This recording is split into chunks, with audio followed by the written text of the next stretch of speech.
Verb find, जिसका अर्थ होता है पाना, FIND, फाइंड।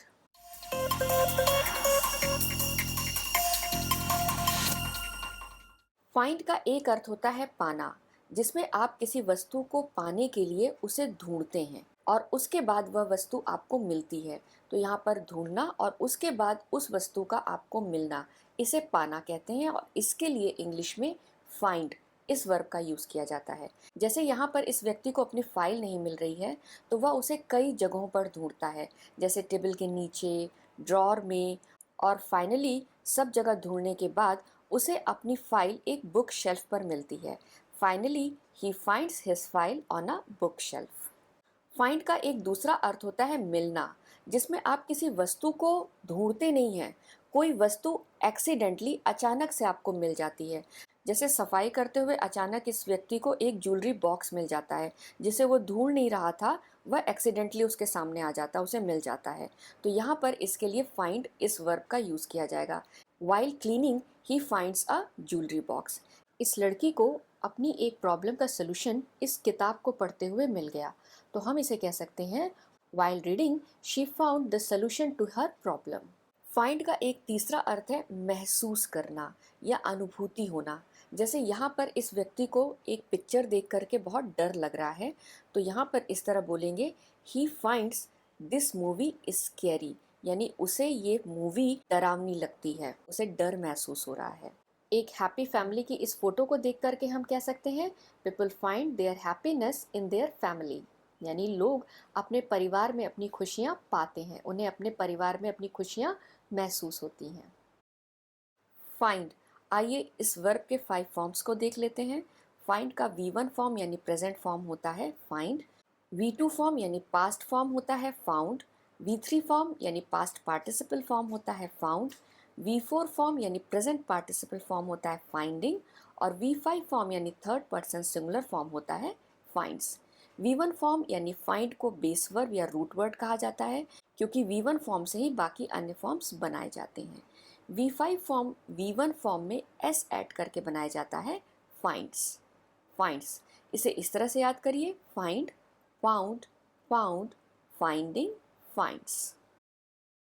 फाइंड एक इर्रेगुलर वर्ब है, क्योंकि इसका V2 फॉर्म और V3 फॉर्म V1 फॉर्म से बिल्कुल अलग होते हैं। रेगुलर वर्ब वे सारे वर्ब्स होते हैं जिनके V1 फॉर्म में D या ED ऐड करके उनके V2 और V3 फॉर्म बनाए जाते हैं। जैसे आस्क, इसका V1 फॉर्म है आस्क और उसमें ED जोड़ करके उसका V2 फॉर्म बनाया जाता है आस्क्ड। इसी तरह से V3 फॉर्म है आस्क्ड। लेकिन फाइंड, इसका V1 फॉर्म है फाइंड लेकिन V2 फॉर्म होता है फाउंड, और इसी तरह से V3 फॉर्म होता है फाउंड। इसमें D या ED ऐड करके इन्हें बनाया नहीं गया है। किसी भी वर्ब के 5 फॉर्म्स का यूज़ करके हम टेंस के सेंटेंसेस बनाते हैं। टेंस के सेंटेंसेस हमें किसी कार्य के होने का टाइम बताते हैं कि वो कार्य कब हुआ। जैसे कोई कार्य भूतकाल में हुआ, पास्ट में हुआ, यानी पास्ट में शुरू होकर के पास्ट में ही ख़त्म हो गया, तब हम पास्ट टेंस के सेंटेंसेस बनाते हैं। कोई कार्य अभी वर्तमान में होता है या हो रहा है, तब हम प्रेजेंट टेंस के सेंटेंसेस बनाते हैं। और कोई कार्य अभी फ्यूचर में होगा, तब हम फ्यूचर टेंस के सेंटेंसेस बनाते हैं। तो आइए चलिए फाइंड इस वर्ब के इन 5 फॉर्म्स का यूज़ करके हम अपने लिए कुछ सेंटेंसेस बनाते हैं। यू फाइंड, आप पाते हैं। यू फाउंड, आपने पाया। यू हैव फाउंड, आपको मिल गया या फिर तुम्हें मिल गया। यू आर फाइंडिंग, आप पा रहे हैं। विकास फाइंड्स, विकास पाता है। यहाँ पर आप देख रहे हैं विकास, इस नाम के साथ V5 form of the verb finds का प्रयोग किया गया है। वर्ब के V5 फॉर्म का use third person singular subject यानी ही, शी, इट या फिर कोई नाम, इसके साथ प्रेजेंट इंडेफिनिट टेंस के अफर्मेटिव सेंटेंसेस बनाने के लिए किया जाता है। जैसे यहाँ पर विकास फाइंड्स। अब आपको महसूस हो रहा होगा, आपको लग रहा होगा कि ये सारे सेंटेंसेस अधूरे हैं। You find, you found, you have found, यहाँ पर पता नहीं चल रहा है कि आपने क्या पाया। तो आइए एक सेंटेंस पैटर्न को फॉलो करके हम अपने सेंटेंसेस को कंप्लीट करते हैं। हमारा सेंटेंस पैटर्न इस तरह से होगा। हम सबसे पहले लिखेंगे सब्जेक्ट यानी कर्ता। किसी भी सेंटेंस में जो काम को करता है या फिर जिसके बारे में सेंटेंस में बताया जाता है उसे सब्जेक्ट कहा जाता है। और उसके बाद हम लिखेंगे सब्जेक्ट जिस क्रिया को करता है। यहाँ पर हमारी क्रिया है फाइंड यानी पाना। और उसके बाद हम लिखेंगे सब्जेक्ट क्या पाता है, उस वस्तु या फिर व्यक्ति का नाम लिखेंगे। या फिर हम इसे इस तरह से भी कह सकते हैं कि सब्जेक्ट जो क्रिया कर रहा है फाइंड पाने की, उसका असर किस व्यक्ति या किस वस्तु पर पड़ रहा है, वो किस व्यक्ति या वस्तु को पाता है, उसका नाम हम लिखेंगे और वो नाम हमारा ऑब्जेक्ट होगा। तो इस तरह से हमारा सेंटेंस पैटर्न होगा subject plus verb plus object. You find, यहाँ पर यू सब्जेक्ट है और find V1 form of the verb है। यू फाइंड ये प्रेजेंट इंडेफिनिट टेंस का एक अफर्मेटिव सेंटेंस है। आइए इस सेंटेंस को यूज़ करके हम एक इंस्ट्रक्शन देने वाला सेंटेंस बनाते हैं। ये रहा हमारा सेंटेंस पैटर्न। तो यहाँ पर हमारा सब्जेक्ट है इफ़ यू यानी अगर तुम्हें, यहाँ यू सब्जेक्ट है। और उसके बाद वर्ब है फाइंड।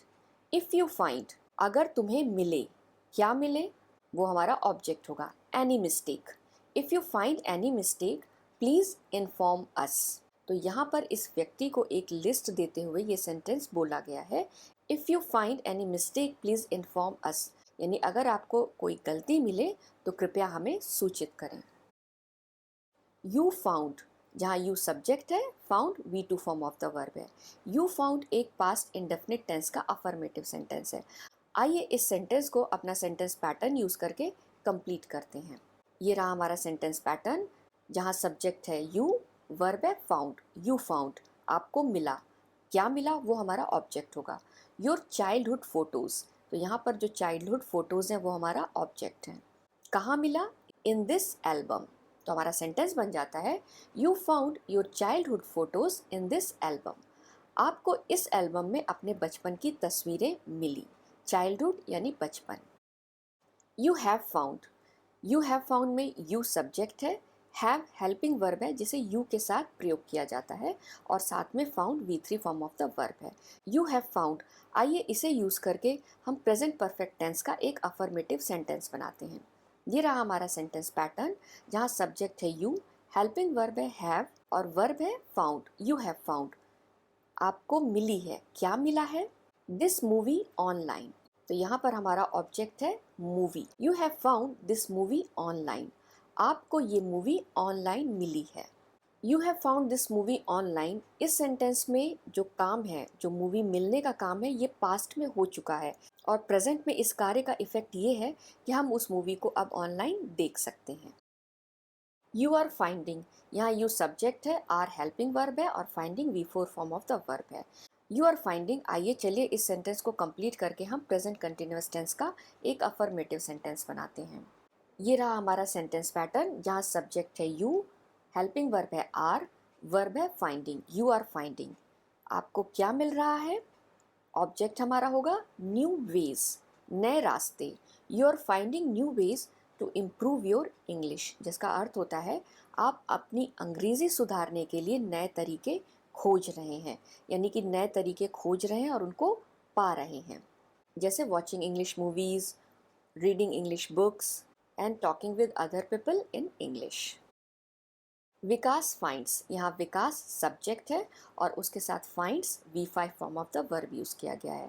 विकास फाइंड्स, अपना सेंटेंस पैटर्न यूज़ करके चलिए इस सेंटेंस को हम कंप्लीट करते हैं और प्रेजेंट इंडेफिनिट टेंस का एक अफर्मेटिव सेंटेंस बनाते हैं।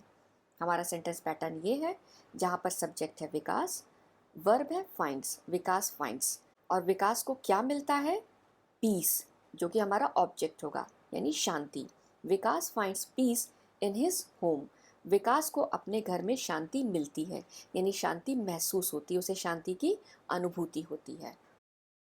Thank you for watching. I hope आपको हमारा वीडियो पसंद आया होगा। मेरे इस वीडियो को लाइक और शेयर ज़रूर कीजिए, साथ में मेरे इस चैनल को सब्सक्राइब करना मत भूलिए। थैंक यू, धन्यवाद।